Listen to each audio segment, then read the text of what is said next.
Alice in Wonderland, performed by Dear Disney Productions, narrated by Jim Deere. Illustrations by Sir John Tenniel.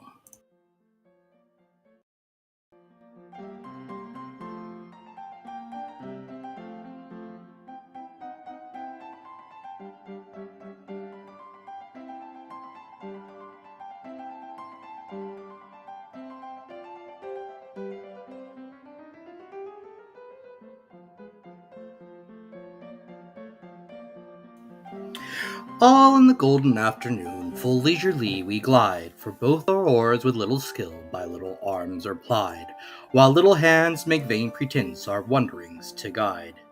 Ah, cruel three in such an hour, beneath such a dreamy weather, to beg a tale of breath too weak to stir the tiniest feather. Yet what can one poor voice avail against three tongues together? Imperious Prima flashes forth her edict to begin it, and gentler tones Secunda hopes there will be nonsense in it, while Tertia interrupts the tale not more than once a minute. Anon to study silence one, and fancy they pursue the dream child moving through a land of wonders wild and new, and friendly chat with bird or beast, and half believe it true. And ever as the story drained the wells of fancy dry, and faintly strove that weary one to put the subject by. The rest next time, it is next time, the happy voices cry. Thus grew the tale of Wonderland, thus slowly one by one, its quaint events were hammered out, and now the tale is done. And home we steer a merry crew beneath the setting sun. Alice, a childish story take, and with a gentle hand lay where childhood's dreams are twined, and memory's mystic band, like pilgrims withered, wreath of flowers plucked in a far-off land. Chapter 1. Down the Rabbit Hole. Alice was beginning to get very tired of sitting by her sister on the bank, and of having nothing to do. Once or twice she had peeped into the book her sister was reading, but it had no pictures or conversations in it. And what is the use of a book, thought Alice, without pictures or conversations? So she was considering in her own mind, as well as she could, for the hot day made her feel very sleepy and stupid, whether the pleasure of making a daisy chain would be worth the trouble of getting up and picking the daisies, when suddenly a white rabbit with pink eyes ran close by her.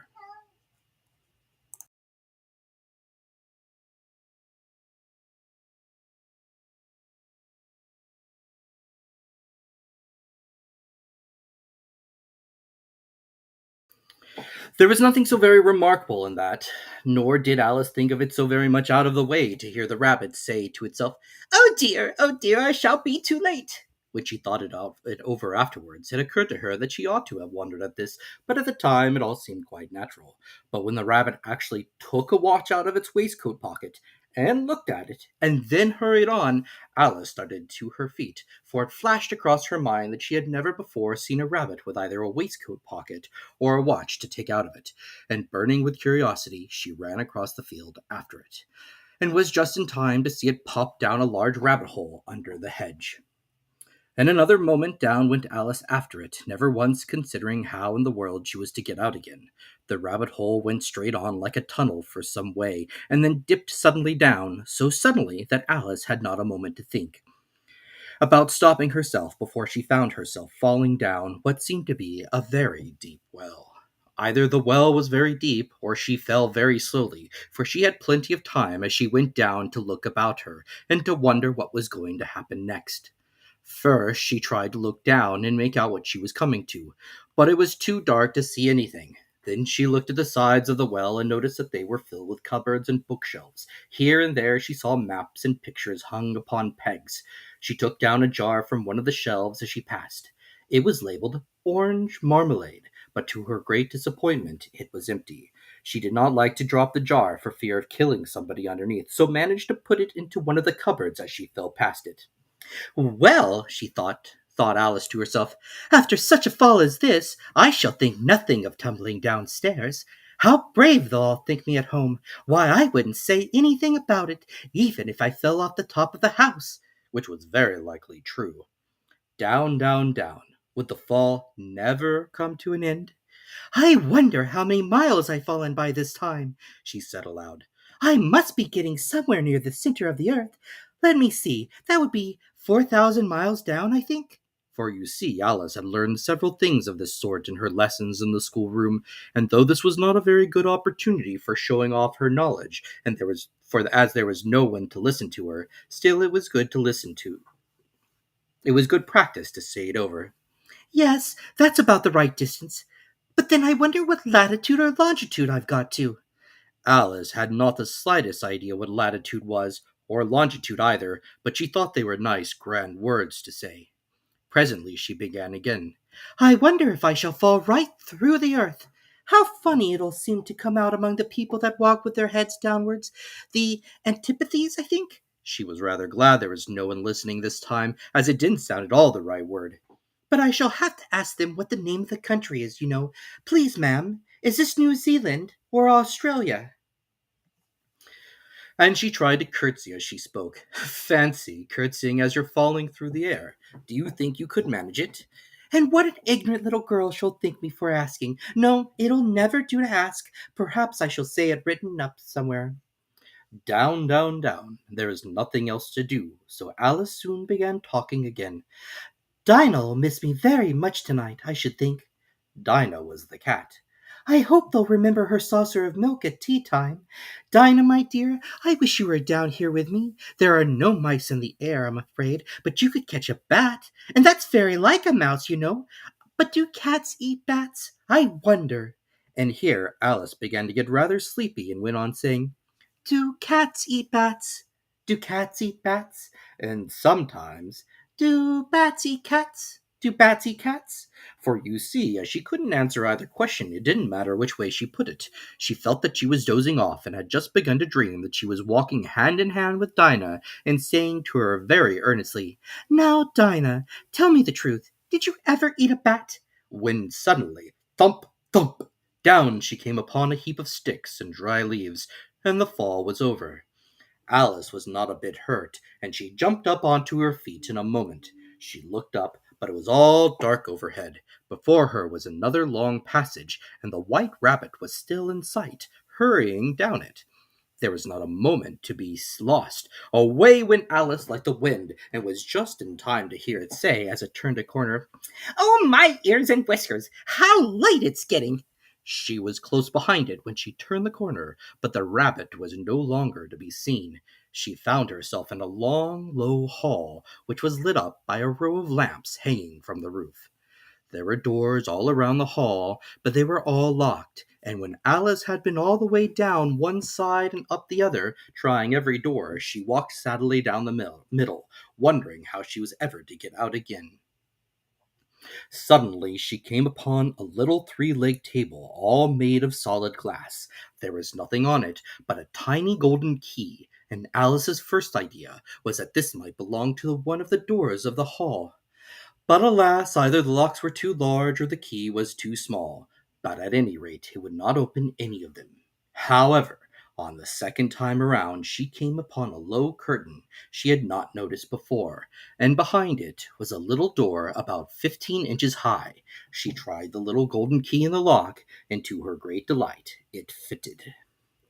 Alice opened the door and found that it led into a small passage, not much larger than a rat hole. She knelt down and looked along the passage into the loveliest garden you ever saw. How she longed to get out of that dark hall and wander about among those beds of bright flowers and those cool fountains, but she could not even get her head through the doorway. And even if my head would go through, thought poor Alice, it would be of very little use without my shoulders. Oh, how I wish I could shut up like a telescope. I think I could, if I only knew how to begin. For you see, so many out of the way things had happened lately that Alice had begun to think that very few things indeed were really impossible. There seemed to be no use in waiting by the little door, so she went back to the table, half hoping she might find another key on it, or at any rate, a book of rules for shutting people up like telescopes. This time she found a little bottle on it, which was certainly not here before, said Alice, and tied around the neck of the bottle was a paper label with the words, "Drink me," beautifully printed on it in large letters. It was all very well to say "drink me," but the wise little Alice was not going to do that in a hurry. "No, I'll look first," she said, and see whether it's marked poison or not. For she had read several nice little stories about children who had got burnt and eaten up by wild beasts and other unpleasant things, all because they would not remember the simple rules their friends had taught them, such as that a red hot poker will burn you if you hold it too long, and that if you cut your finger very deeply with a knife, it usually bleeds. And she had never forgotten that if you drink much from a bottle marked poison, it's almost certainly to disagree with you sooner or later. However, this bottle was not marked poison, so Alice ventured to taste it, and finding it very nice, it had in fact a sort of mixed flavor of cherry tart, custard, pineapple, roast turkey, toffee, and hot buttered toast. She very soon finished it off. "What a curious feeling," said Alice. "I must be shutting up like a telescope." And so it was indeed. She was now only 10 inches high, and her face brightened up at the thought that she was now the right size for going through the little door into that lovely garden. First, however, she waited for a few minutes to see if she was going to shrink any further. She felt a little nervous about this. "For it might end, you know," said Alice to herself. "It might going out altogether, like a candle. I wonder what I should be like then."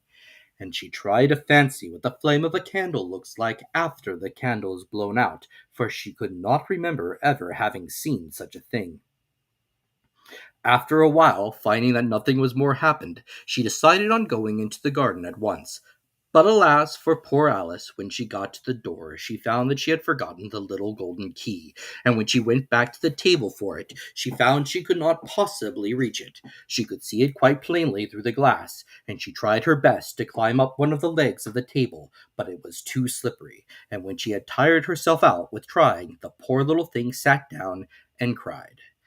"Come, there's no use in crying like that," said Alice to herself rather sharply. "I advise you to leave off this minute." She generally gave herself very good advice, though she very seldom followed it, and sometimes she scolded herself so severely as to bring herself into tears. And once she remembered trying to box her own ears for having cheated herself in a game of croquet she was playing against herself, for this curious child was very fond of pretending to be two people. "But it's no use," thought poor Alice, "to pretend to be two people. Why, there's hardly enough of me left to make one respectable person." Soon her eyes fell on a little glass box that was lying under the table. She opened it and found it in a very small cake, on which the words "Eat me" were beautifully marked in currants.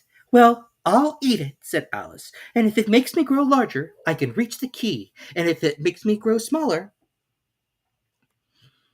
I can creep under the door, so either way I'll get into the garden, and I don't care which happens." She ate a little bit and said anxiously to herself, "Which way? Which way?" holding her hand on top of her head to feel which way it was growing, and she was quite surprised to find that she remained the same size. To be sure, this is what generally happens when one eats cake, but Alice had got so much into the way of expecting nothing but out of the way things to happen that it seemed quite dull and stupid for life to go on in the common way. So she set to work and very soon finished off the cake.